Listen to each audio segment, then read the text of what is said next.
네, 반갑습니다.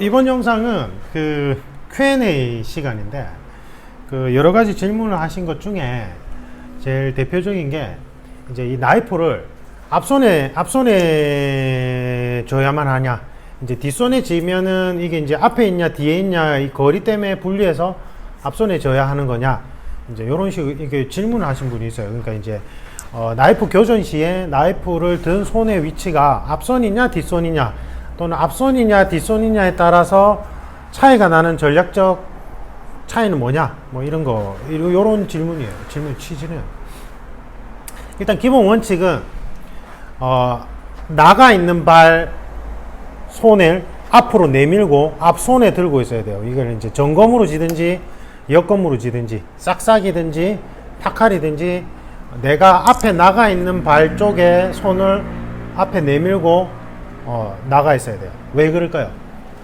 이게 이제 3단봉하고는 달라요. 제가 이제 3단봉 얘기할 때 3단봉을 검도에 중단세 지듯이 이렇게 앞으로 내밀고 있으면 안 된다 했죠.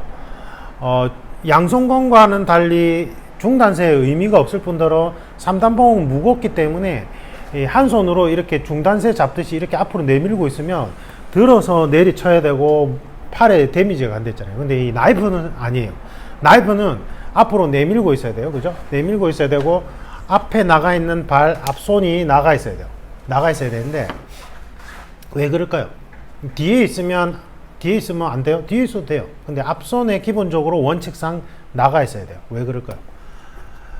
그러니까 이제 나이프 교전을 하는 게 서로 치명상을 입히는 거라고 생각을 하신다면 이게 뒤에 있는 게 맞을 수도 있어요. 맞죠? 뒤에 기회를 엿보고 있다가 팍 찍어야 되니까. 맞죠? 근데 사실은 나이프 교전을 하면 실질적으로 나이프 교전은 어떤 식으로 이루어져야 된다? 나이프는 한손검이나 양손검에 비해서 파괴력이 낮기 때문에 나이프로 처음에 우리가 전략적으로 접근하는 건 출혈을 유도하는 거예요. 출혈과 공포심을 유발시켜서 상대방의 몸을 경직되게 만드는 거예요. 그러니까 출혈을 일으키는 거라서 상대방의 돌출된 부위부터 살짝 베어서 계속 출혈을 유도해 나가야 돼요. 이게 기본적으로 나이프 교전은. 그러니까 앞손에 쥐고 있는 게 전략상으로 훨씬 유리한 거예요. 출혈을 유도해 줘야 되니까.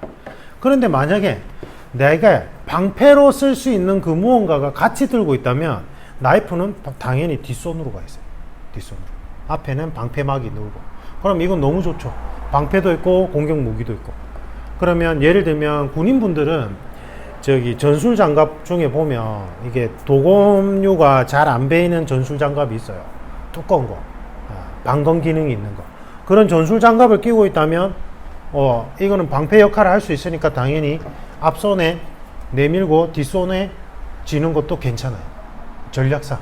그러면 상대방의 나이프를 내가 방검 기능이 있는 부분으로 막아주면서 가격해주고 막아주면서 찔러주고 하면 훨씬 더 유기적으로 할 수 있죠. 양손을 다 쓸 수 있으니까.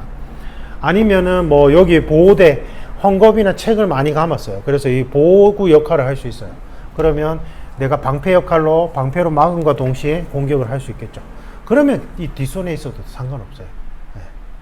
근데 제가 그냥 맨손이에요. 맨손이라면 리스크가 커요. 그래서 앞손에 나이프 들고 맨손이라면 뒷손을 가지고 내가 앞손으로 서로 공격을 하면서 이 공격이 회수될 때 나머지 손으로 상대방의 팔을 컨트롤 한다든지 상대방의 몸을 미친다든지 견제한다든지 해야 되기 때문에 우리 맨손일 때는 맨손이 뒤로 가고 무기를 든 손이 앞으로 가야 돼요. 전략상.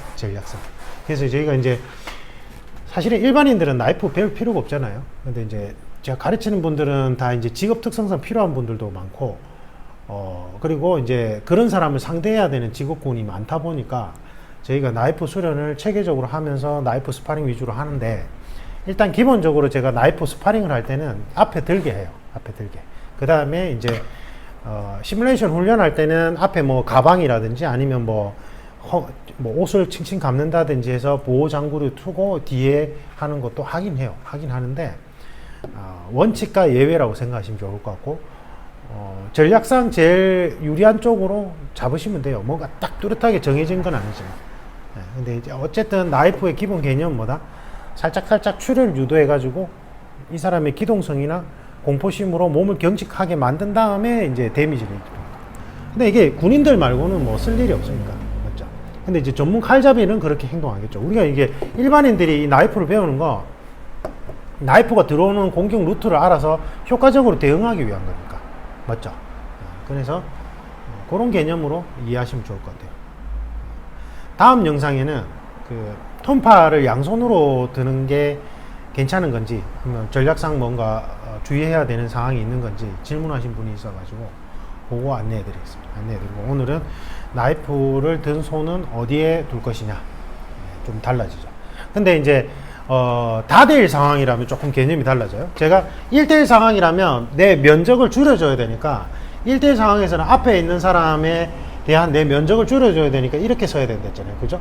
근데 여러 명이 있을 때는 이렇게 쓰면 내가 원활하게 공간을 치고 나가기가 힘드니까 당연히 몸을 앞에 노출시키더라도 이 자세로 들어가죠. 이렇게가 아니라. 그래서 이렇게 가요. 이렇게 가면서 발을 계속 스위치해서 공간을 확보해 나가면서 빠져나가야 된단 말이에요. 여러 명을 상대할 때는. 그때는 이렇게 하죠. 그때는 사실은 나이프를 옮겨 잡는 게 중요한 거예요. 그래서 뭐 옮겨 잡는 방법은 여러 가지가 있어요. 여러 가지가 있는데, 그때는 이제 스위치 개념으로 내가 이쪽으로 가고 저쪽으로 가고 여러 명을 다수를 상대할 때는 나이프로 옮겨지면서 스위치 개념이 들어가기 때문에 그때는 앞손이냐 뒷손이냐가 그렇게 크게 중요하진 않아요. 근데 1대1 상황일 때는 내가 면적을 줄여주면서 앞손 뒷손 개념이 명확해지기 때문에 이때는 앞손일 때 뒷손일 때는 전략적으로 조건이 따라 붙는다는 거죠. 됐죠? 사실은 이건 이제 유료 멤버십에 올리는 내용들인데, 일단 질문하셔서 뭐 직업 특성상 이게 필요한 분들이 있습니까?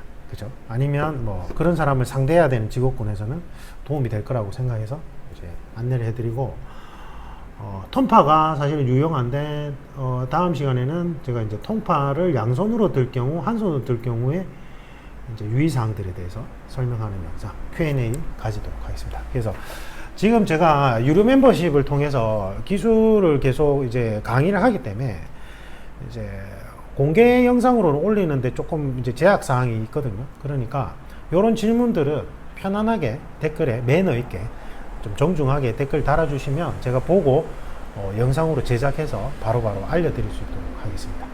도움 되셨길 바랍니다. 이상입니다.